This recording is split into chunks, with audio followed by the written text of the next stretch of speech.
everyone and welcome back to my booktube channel, Lisa in Bookland. And here is a video for the Irish Readathon for some historical fiction books about Ireland, part 2. I did part 1 of this video as one of my first videos on the channel and definitely for my first Irish Readathon I think, so I'll post that down below.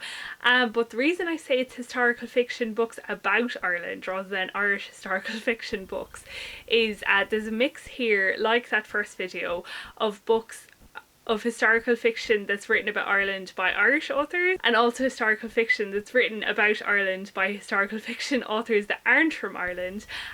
So yeah, and also I've excluded any historical fiction books by Irish authors that weren't about Ireland. Is that clear enough? As clear as mud? Okay. I have 4 books in the first category, which is the historical fiction books about Ireland by Irish authors, and the second category then has 3 books. So I could name many more of course, but I decided in these videos I wanted to kind of talk about books I feel like I didn't talk about too often, or that I haven't talked about for a while. So some of these books are actually I read before I had a booktube channel, so excitedly it might be the first time I've mentioned them on here. So to start off, it's a book I feel like I don't mention as much. I probably mention The Pull of the Stars more, but it's another book by Emma Donoghue, definitely not a stranger to booktube, but I did enjoy it so much I felt like it needed a mention, and that's The Wonder by Emma Donoghue.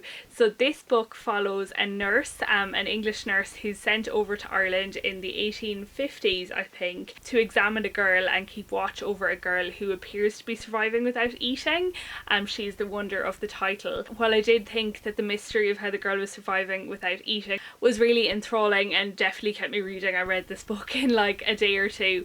It was really, I think, the whole atmosphere and the characterization that drew me in the most. One thing that really struck me about this book was, like I said, it's set in the 1850s, 1860s, I can't remember exactly which, but it's very soon after the famine. So Lib is arriving in a country that's very much still haunted by the famine and there's signs everywhere, so it's always in the background even though it's not overpowering at all, and I thought that was just really brilliantly done.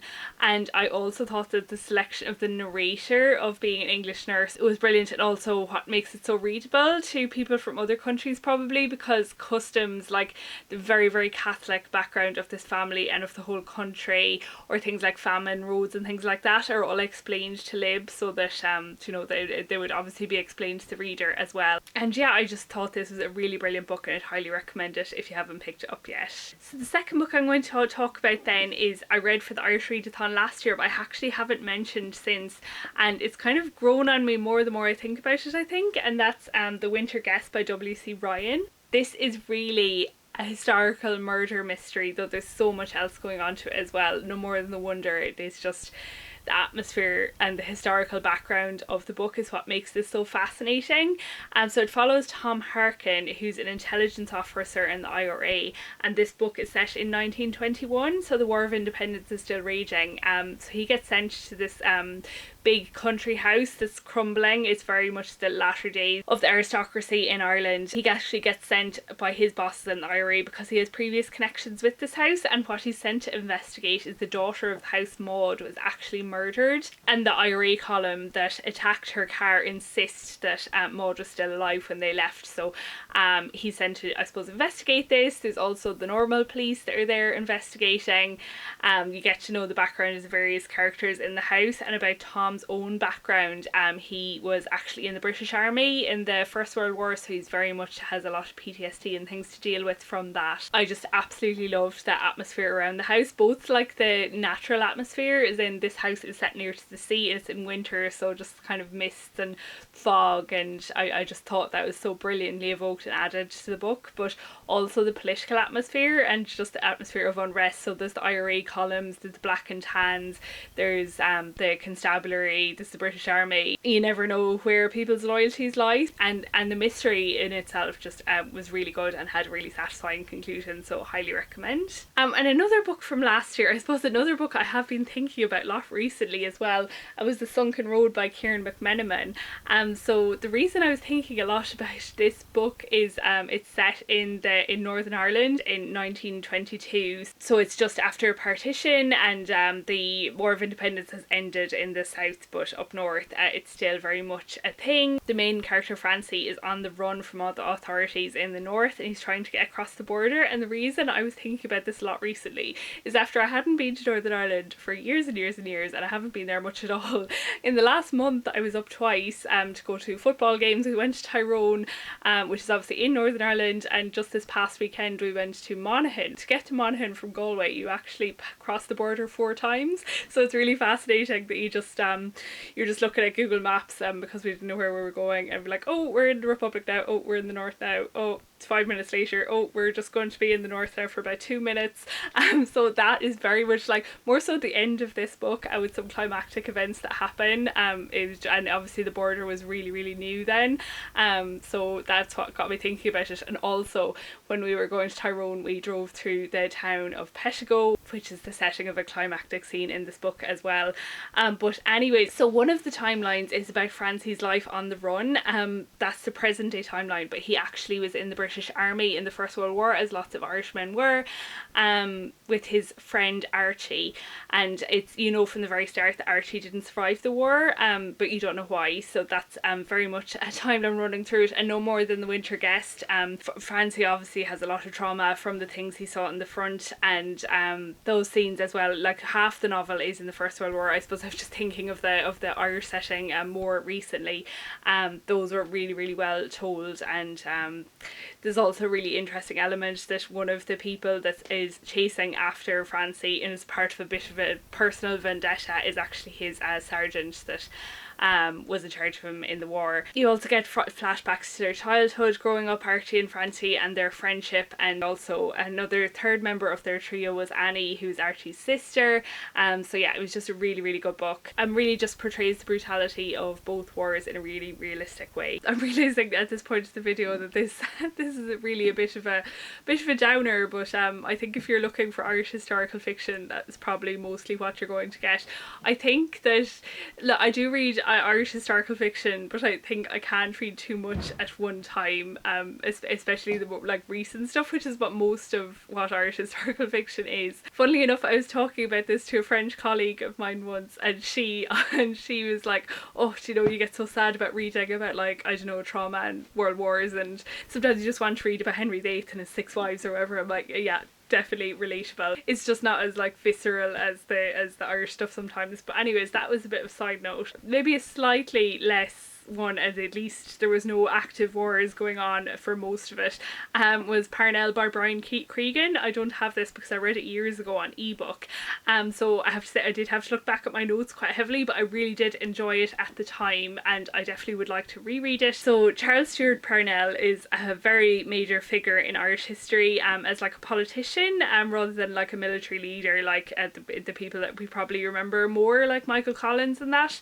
But he was the founder of the Land League, and he was a home ruler, and he actually was the leader of the Irish Parliamentary Party in the second half of the 19th century. So he was a really key figure, and he's often called the uncrowned King of Ireland. So he was an Irish MEP in the House of Commons during a really critical period when, like, the Irish Parliamentary Party was actually propping up Gladstone's government, like his Liberal government. I hope I got that right, but that's the idea. So they had a bit of like power over policy and things, and I unexpectedly I just really loved the political machinations in this book and the way they were portrayed.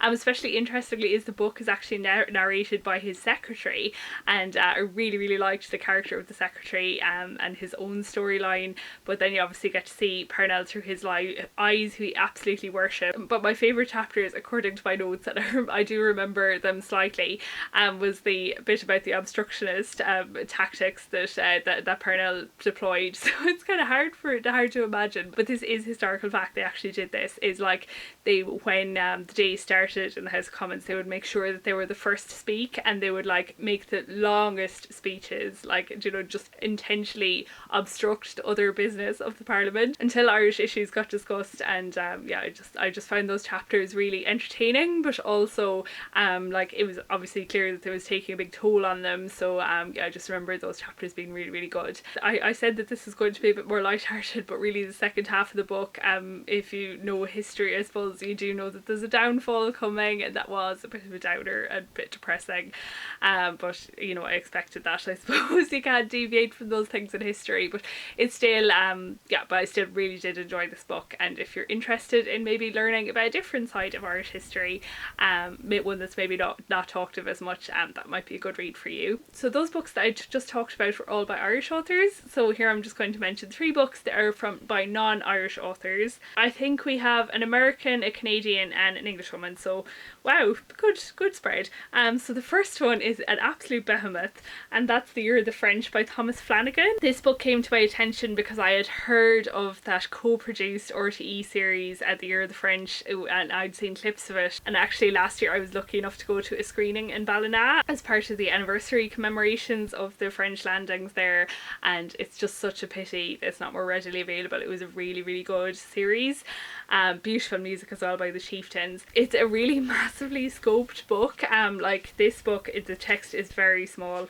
This edition is over 600 pages, and it follows various different characters, many different characters, during the 1798 rebellion in Mayo. There was a rebellion in Wexford, and then that was kind of shut down, and then later French troops were landed at Killala.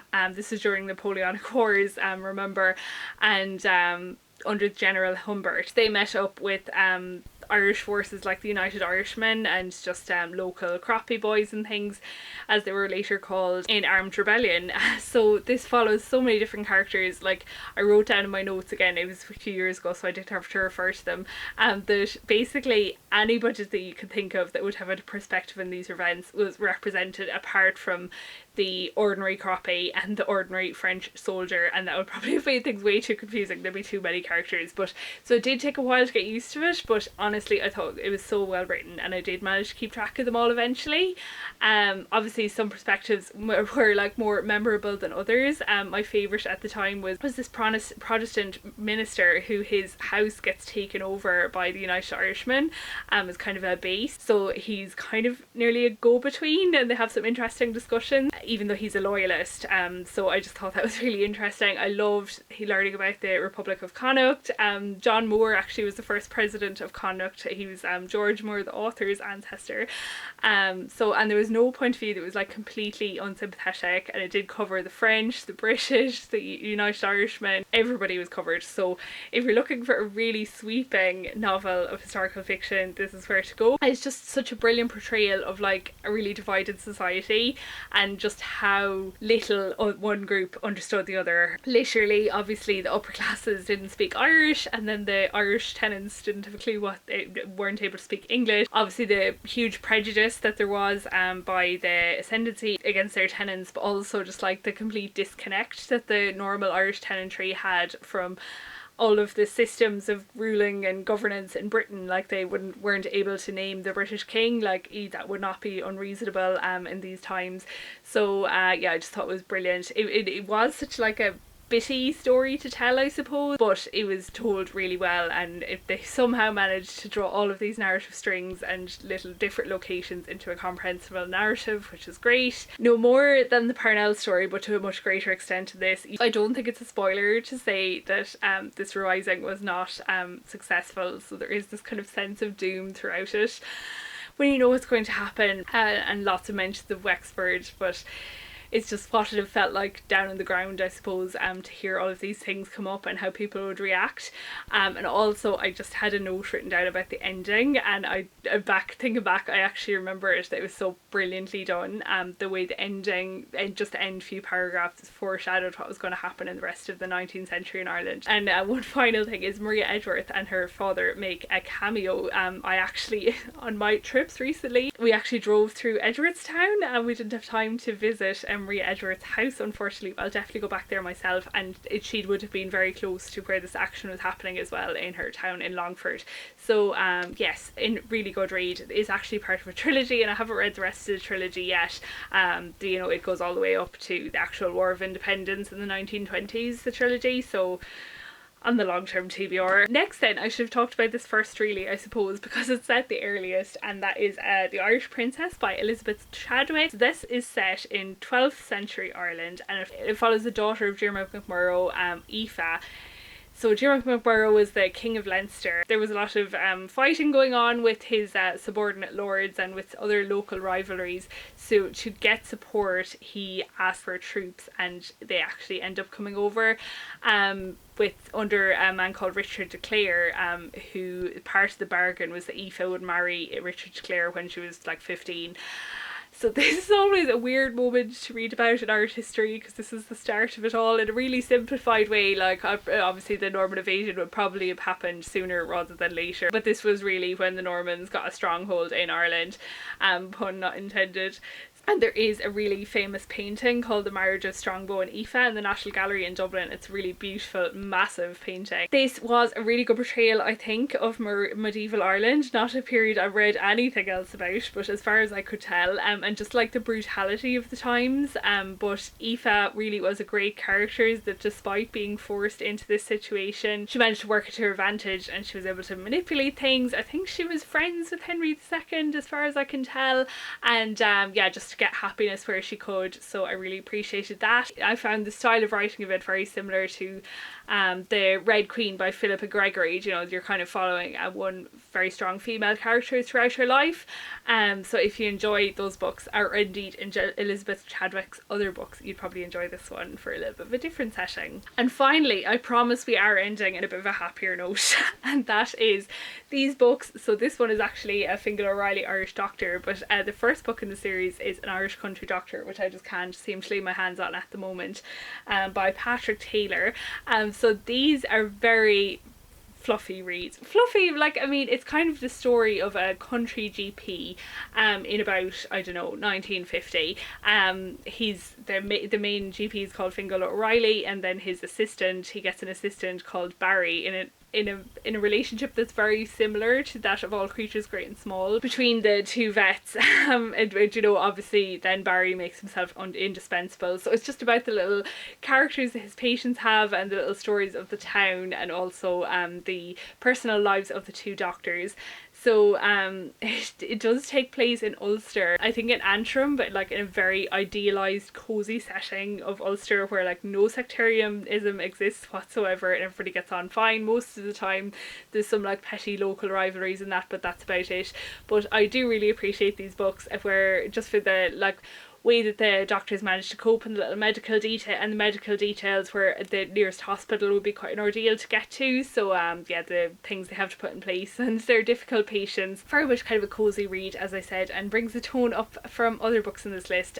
Dr. O'Reilly has this really funny cat, who I also enjoy seeing as well. So yes, that's all my recommendations for today. Really, any month, and especially around March, you're going to see some art historical fiction more than likely on there. But I will keep making these videos at least every second year, hopefully. And yes, thanks for listening, thanks for watching, and I'll see you next Thursday for my next video.